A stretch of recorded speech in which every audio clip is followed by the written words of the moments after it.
Yes, I interviewed Joshua Komisarjevsky yesterday at Northern Correctional Institute, which is in Somers, Connecticut, near the Massachusetts line.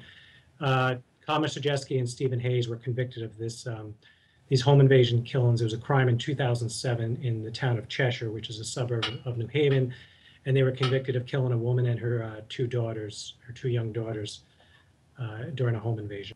No, I just wrote to Mr. Komisarjevsky directly, and I asked him if I could come in and interview him, and he agreed to it. Well, the first thing you notice, because I covered the trial, he was notably heavier, and he actually said he was about 30 to 40 pounds heavier, so he put on quite a bit of weight. Other than that, he looked pretty much the same. He had basically like a crew cut and a little bit of razor stubble, but other than that, it looked pretty much the same. Right, Connecticut actually abolished the death penalty this year. The governor signed a bill to abolish it, but it's only for future cases. So the men on death row, which would include Komisarjevsky and his co-defendant Stephen Hayes, were not affected by that decision. So I had asked him about that, and basically I'd asked him, the other thing is Connecticut has only put one person to death in the last 50 years. That was serial killer Michael Ross in 2005.